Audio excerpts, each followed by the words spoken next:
আমাদের বিয়ে হয়েছে ১.৫ বছর পারিবারিকভাবেই। চাকরি সূত্রে আমি ঢাকায় থাকি।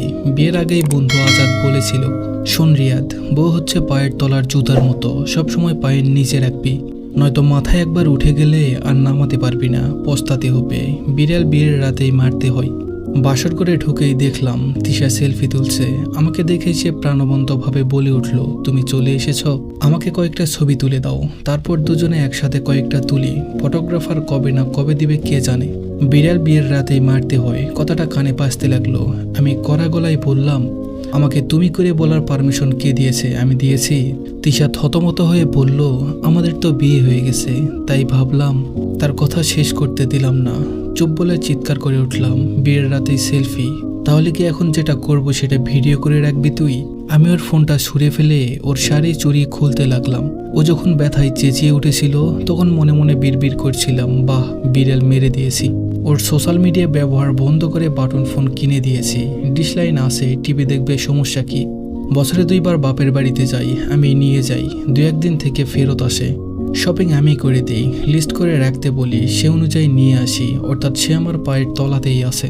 তবে আজকাল বাসায় ফিরতে কেমন যেন অস্বস্তি লাগে, ভুতুরে বাড়ির মতো চুপচাপ। একটা রুমের লাইট জ্বালিয়ে দিশা বসে থাকে। অবশ্যই এর একটা কারণ আছে। একবার কারেন্ট বিল বেশি এসেছিল, দিয়েছিলাম 2টা থাপ্পড়, ব্যাস কাজ হয়ে গেছে। পরদিন অফিসের জরুরি একটা কাগজ খুঁজতে খুঁজতে একটা মেডিকেল রিপোর্ট পেলাম, সাথে প্রেসক্রিপশন সহ বেশ কিছু কাগজপত্র। আমার মাথা ঘুরে গেল। ও আমাকে না জানিয়ে অ্যাবরেশন করিয়েছে, কিন্তু কবে? মনে পড়ল অফিসের কাজে ঢাকার বাইরে ছিলাম 3 দিন। রাগ সামলাতে না পেরে প্রচণ্ড মারলাম। সে টু শব্দটিও করল না, কিন্তু আমার নিজের চেঁচামেচিতে আরও এটা ওটা ভাঙার শব্দে আশেপাশের ফ্ল্যাট থেকে বেশ কয়েকজন চলে এলো। দরজা খুলতেই ওরা প্রায় ধাক্কা দিয়ে ঘরে ঢুকলো। পাশের ফ্ল্যাটের জাকির ভাই রাগে কাঁপতে কাঁপতে বললেন, আপনি মানুষ নাকি জানোয়ার? তিশা তখন প্রায় অচেতন, তাকে হসপিটালে ওরাই নিয়ে গেল। আমি বাড়িতেই ছিলাম। সকালে শুনলাম ওর বাড়ির লোকজন নাকি চলে এসেছে। অফিস কামাই করে গেলাম, ওর বাবা মা ভাই ভাবি সবাই ওখানেই ছিল। আমি বললাম, আপনাদের মেয়েকে বাড়িতে নিয়ে যান, ওকে তালাক দিব, কাগজ পেয়ে যাবেন, তার তালাকের কারণ এটাই। এই বলে রিপোর্টগুলো ওনাদের সামনে রাখলাম। ওর ভাবি বলল, তুই কি তালাক দিবি রে? কাগজ তো আমরা পাঠাবো, তৈরি থাক। আরে মূর্খ, ভালো করে পড়লে দেখতি, ইচ্ছে করে বাচ্চা নষ্ট করা হয়নি। তোর লাথিতেই ওর ব্লিডিং শুরু হয়েছিল। তুই তো চলে গেলি অফিসের ট্যুরে, আর আমি খবর পেয়ে হাসপাতালে নিয়ে গিয়েছিলাম। ভাবির মুখে এমন কথা শুনে আমার চোয়াল ঝুলে পড়ল। ব্যাপারটা গোপনই ছিল, কারণ আমার ননদ চায়নি ওর সংসার ভাঙুক, এমনকি মা বাবা ওর ভাই পর্যন্ত জানে না। এমন সময় পুলিশ এসে উপস্থিত। নারী নির্যাতন মামলায় আমাকে ধরে নিয়ে যাওয়া হলো। অনেক ধরাধরি, উকিল, টাকা পয়সা খরচ করে 8 মাস পর রেহাই পেলাম। ভাগ্যিস টাকার উপর দিয়ে গেছে, নয়তো 325 না কত যেন ধারা অনুযায়ী নাকি 7 বছর পর্যন্ত কারাদণ্ড হতো আমার। চাকরিটা নেই এটা বলা বাহুল্য। নিজের গ্রামে ফিরে গেলাম, সময় কাটে না। সেই বাল্যবন্ধু আজাদ যে বলেছিল বউ পায়ের জুতো, তার বাড়িতে গেলাম একদিন। আমাকে দেখেই সে বলল, আরে দোস্ত, কেমন আছিস, আয় আয়। আমি ভিতরে ঢুকলাম, সুন্দর সাজানো ঘর। সে তার বউকে বলল, এই রিমি, দেখো কে এসেছে।